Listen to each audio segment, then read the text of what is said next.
우리를 두렵게 만드는 현실 속에서 하나님을 믿고 아는 자로 담대히 하나님의 사람으로 넉넉히 살기 원합니다.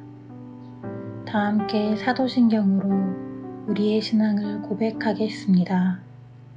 전능하사 천지를 만드신 하나님 아버지를 내가 믿사오며 그 외아들 우리 주 예수 그리스도를 믿사오니 이는 성령으로 잉태하사 동정녀 마리아에게 나시고 본디오 빌라도에게 고난을 받으사 십자가에 못 박혀 죽으시고 장사한 지 사흘 만에 죽은 자 가운데서 다시 살아나시며 하늘에 오르사 전능하신 하나님 우편에 앉아 계시다가 저리로서 산자와 죽은 자를 심판하러 오시리라.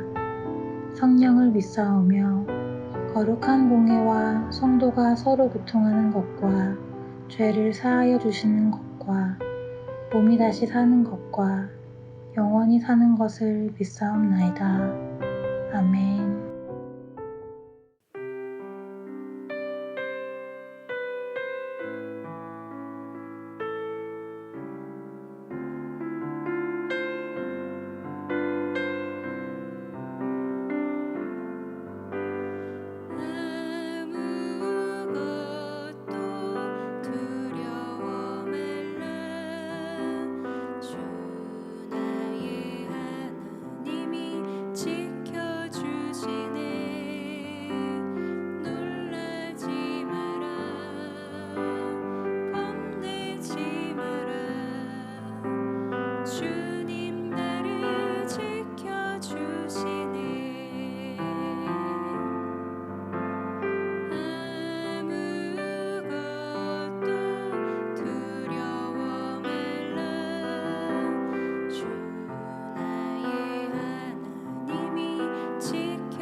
오늘 우리가 함께 나눌 말씀은 예레미야 50장 29절부터 32절입니다.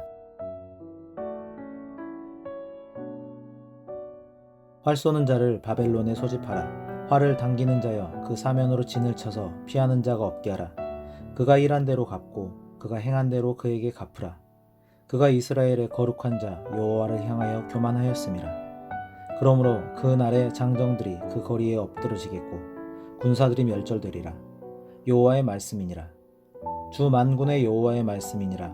교만한 자여, 보라, 내가 너를 대적하나니 너의 날 곧 내가 너를 벌할 때가 이르렀음이라. 교만한 자가 걸려 넘어지겠고 그를 일으킬 자가 없을 것이며 내가 그의 성읍들에 불을 지르리니 그의 주위에 있는 것을 다 삼키리라. 아멘. 반갑습니다.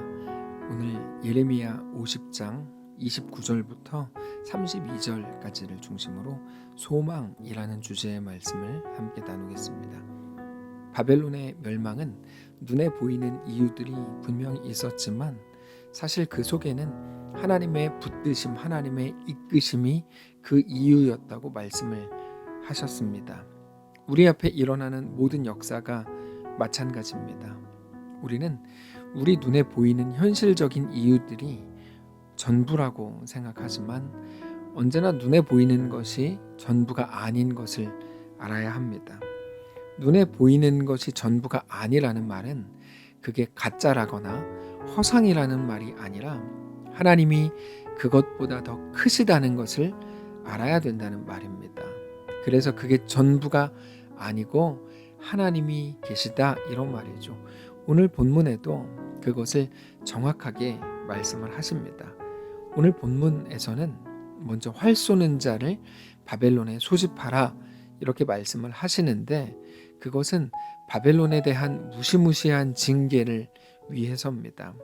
그런데 중요한 것은 하나님께서 그렇게 행하시는 이유가 바로 바벨론이 행한 일을 그대로 갚으시기 위해서라는 것이죠. 29절입니다. 활 쏘는 자를 바벨론에 소집하라. 활을 당기는 자여 그 사면으로 진을 쳐서 피하는 자가 없게 하라. 그가 일한 대로 갚고 그가 행한 대로 그에게 갚으라. 그가 이스라엘의 거룩한 자 여호와를 향하여 교만하였음이라. 자, 그런데 바벨론이 행한 대로 갚으시겠다고 말씀을 하시는데요. 바벨론이 행한 그 일이 무엇입니까? 그들이 어떤 악행을 저질렀고 그것 때문에 얼마나 많은 사람들이 상처를 받았는지, 얼마나 많은 전쟁을 일으켰는지 그런 것들이 아니라 그들이 하나님을 향하여 교만한 것, 그게 바벨론이 행했던 일이라는 거죠. 심지어 여기에 나오는 여호와를 향하여 교만했다. 이 말은 여호와를 모욕했다라는 말로도 번역이 될 수 있는 그런 말입니다. 그들의 교만은 하나님을 모욕하는 것과 같았다는 거죠. 그리고 그 일의 결과가 30절입니다. 그러므로 그 날에 장정들이 그 거리에 엎드러지겠고 군사들이 멸절되리라. 여호와의 말씀이니라. 여기까지를 정리해보면 바벨론의 죄는 하나님을 모욕하는 것이었는데 그게 바로 교만이었다는 거죠. 근데 우리는 교만에 대해서 이미 잘 알고 있습니다. 교만이 뭡니까? 나는 다 가지고 있다.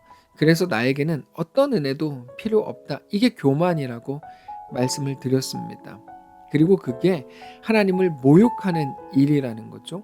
그래서 하나님께서 교만에 대해서 반드시 심판하시겠다고 말씀하시는 것이 오늘의 본문인 겁니다. 그게 31절입니다. 주 만군의 여호와의 말씀이니라. 교만한 자여 보라 내가 너를 대적하나니 너의 날 곧 내가 너를 벌할 때가 이르렀음이라. 자, 우리는 교만이 무엇인지 다시 한번 잘 생각을 해야 됩니다. 교만은 하나님 없이도 혼자 할 수 있다고 생각하는 겁니다. 근데 그냥 할 수 있는 것은 아무것도 없죠. 자기가 무언가 원하는 것을 얻었기 때문에 이거면 되겠다 라고 생각하는 거야. 사람들은 자기가 누구의 도움 없이도 혼자 살아남을 수 있게 하기 위해서 시스템을 만듭니다. 자기의 살 길을 준비하는 거죠. 공부를 열심히 하고 성실하게 일해서 돈을 법니다. 사람들과의 관계를 잘 형성해 놓기도 하고 필요한 것들을 다 준비하기도 합니다. 그 결과 좋은 성적을 내고 돈을 많이 벌기도 합니다. 힘이 있는 사람들과 좋은 관계를 만들어서 어려울 때마다 도움을 받아서 잘 해결하기도 합니다. 이 모든 것을 가리켜서 지혜라고 부르죠. 근데 중요한 건 이겁니다. 누구나 그렇게 하고 그게 일정 부분 지혜가 맞는데 여러분 그게 하나님인 것은 아닙니다. 그게 하나님이 아니라는 말은 그것들이 우리가 이 땅을 살아가는 데 있어서 일시적인 도움을 줄 수는 있지만 그렇다고 해서 그게 우리의 구원이 될 수는 없다는 말입니다. 그게 우리의 소망이 될 수도 없습니다. 근데도 마치 그것만 가지면 모든 것이 다 이루어질 것처럼, 내가 원하는 그것만 얻으면 다 되는 것처럼 생각을 한다면 그게 바로 교만이고, 그건 하나님을 모욕하는 일이라는 거죠. 아니, 누구나 그렇게 하지 않습니까? 라고 따지고 싶죠. 그러나 성경은 그렇게 말하지 않습니다. 하나님은 자기들의 살 길을 다 준비해 두어서 더 이상 하나님의 은혜조차 필요 없다고 생각하는 그들에게 그게 절대로 정상이라고 말씀하시지 않는다는 것을 기억해야 됩니다. 그들은 단지 정상이 아닐 뿐 아니라 하나님은 교만한 자를 반드시 멸하십니다. 우리가 우리에게 주어진 오늘의 삶을 넉넉히 살기 위해서 애쓰는 것과 그렇게 애쓴 결과 모든 것들을 얻었고, 그러므로 나에게는 그 어떤 것도 더 이상 필요 없다고 생각하는 것은 전혀 다른 문제입니다. 부자가 많은 것을 가졌죠. 그리고 나서 그날 밤에 어떤 생각을 했습니까? 야, 내가 이제 큰 창고를 지어가지고 내가 평생 먹고 살 수 있도록 해놔야겠다. 그때 하나님께서 이렇게 말씀하시죠. 어리석은 부자야, 이렇게 말씀을 하세요. 너 정말 어리석구나, 이런 말이죠. 오늘 밤에 네 생명을 취해가면 그것들 다 누구의 것이 되겠느냐, 이렇게 말씀을 하시는데요. 그가 모든 것들을 가졌지만 그는 결국 어리석은 자였다는 거야. 그가 교만한 자였거든요. 여러분, 우리가 무엇을 가졌든지 우리는 그것으로 살지 않습니다. 그거는 잠깐 동안의 만족을 우리에게 줄 뿐이죠.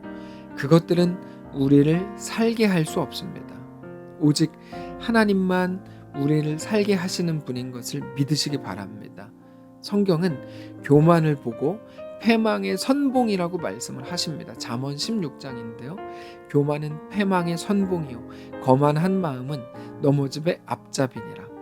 교만이 반드시 패망으로 가는 이유는 거기에 하나님이 없기 때문입니다. 하나님이 없는 마음은 반드시 멸망으로 가게 됩니다. 오직 하나님이 생명의 근원이신데 하나님이 그 마음에 없다면 당연히 생명으로부터 멀어져서 멸망으로 가게 되는 것입니다. 그게 오늘 본문의 바벨론이었다는 거죠. 그거를 이렇게 말씀하세요. 32절입니다. 교만한 자가 걸려 넘어지겠고 그를 일으킬 자가 없을 것이며 내가 그의 성읍들에 불을 지르리니 그의 주위에 있는 것들을 다 삼키리라. 결국에 오늘 우리에게 가장 중요한 마음은 무엇일까요?